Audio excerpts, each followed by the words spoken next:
ಸಿದ್ಧಲಿಂಗ ಮಹಾರಾಜರು ಹಿಂಗಾದ್ರೆ ಇವರು ಬಹುಶಃ ಒಪ್ಪಿಗೆಯನ್ನು ಕೊಡ್ಲಿಕ್ಕಿಲ್ಲ ಅಂತ ಹೇಳಿ ಒಂದ್ಸಲ ಆ ರೈಲ್ವೆ ಹಳಿ ಮೇಲೆ ಹೋಗಿ ಈರ್ಗಾಲ ಹಾಕೊಂಡು ಕುಂತು ಬಿಡ್ತಾರೆ. ಅವಾಗ ಸ್ಟೇಷನ್ ಇದೆ, ಊರ ಉತ್ತರ ದಿಕ್ಕಿಗೆ ಸ್ಟೇಷನ್ ಇದೆ. ಆ ಸ್ಟೇಷನ್ ಅಲ್ಲಿ ಟ್ರೈನ್ ನಿಂತು ಪ್ರಾರಂಭ ಆಗ್ಬೇಕು. ಅವ್ರು ಏನ್ ಮಾಡಿದ್ರು ಪ್ರಾರಂಭ ಆಗಕ್ಕೆ ತಯಾರಿಲ್ಲ. ಆ ಡ್ರೈವರ್ಗಳೆಲ್ಲ ಚೆಕಪ್ ಮಾಡ್ಕೋತಾರೆ. ಅದೆಲ್ಲ ತಪಾಸಣೆ ಮಾಡಿದಾಗ್ಲೂ ಕೂಡ ಯಾವ ತಾಂತ್ರಿಕ ದೋಷ ಅಲ್ಲಿ ಹೊಂಡಂಗಿಲ್ಲ.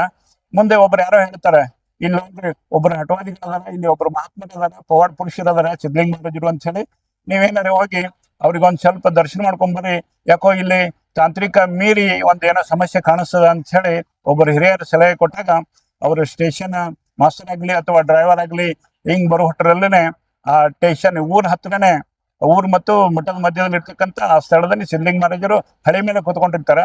ಅವಾಗ ಆ ಸ್ಟೇಷನ್ ಮಾಸ್ಟರ್ ಆಗ್ಲಿ, ರೈಲ್ವೆ ಡ್ರೈವರ್ ಮತ್ತು ಸಿಬ್ಬಂದಿಯವರು ಬಂದು ಆ ತಾಂತ್ರಿಕ ತಜ್ಞರೆಲ್ಲ ಬಂದು ಅವ್ರಿಗೆ ಬೇಡ್ಕೊಂಡು, ಇಲ್ರಪ್ಪ ಏನಾದ್ರು ನಮ್ ತಪ್ಪಾಗಿದ್ದರೆ ಕ್ಷಮಾ ಮಾಡ್ರಿ, ತಾವ್ ಏನ್ ಹೇಳ್ತೀರಿ ಹಂಗೆ ಕೇಳ್ತೀವಿ, ಅದಕ್ಕೆ ನಮ್ಮ ಟ್ರೈನ್ ನಮ್ಮ ರೈಲ್ವೆ ಮುಂದಕ್ಕೆ ಸಾಗುವಂಗ ಮಾಡ್ರಿ ಆಶೀರ್ವಾದ ಅಂತಂದಾಗ ಅವ್ರು ಈರ್ಗಾಲ್ ಬಿಟ್ಟು, ಇಲ್ಲ ಒಂದು ಮಾತು ಏನು ಅಂತ ಕೇಳಿದ್ರೆ ಒಂದ್ ಎರಡು ಮಾತು ಕೇಳ್ತಾರೆ ಸಿದ್ಧಲಿಂಗ ಮಹಾರಾಜರು. ಅವಾಗ ಏನಿಲ್ಲ, ನಾವೇನೋ ಪುಣ್ಯಕ್ಷೇತ್ರ ಕಟ್ಲಿಕ್ಕೆ ಆ ಕಲ್ಲು ಬೇಕಾಗ್ಯಾವ, ಆ ಕಲ್ಲನ್ನ ತಂದು ಕೊಡೋದಕ್ಕೆ ಒಪ್ಕೋಬೇಕು, ನೀವು ಸಾಗಿಸ್ಲಿಕ್ಕೆ ಅದ್ರ ಖರ್ಚ ವೆಚ್ಚ ನಾವೆಲ್ಲ ಕೊಡ್ತೀವಿ, ಸಾಗಿಸ್ಲಿಕ್ಕೆ ಒಪ್ಕೋಬೇಕು.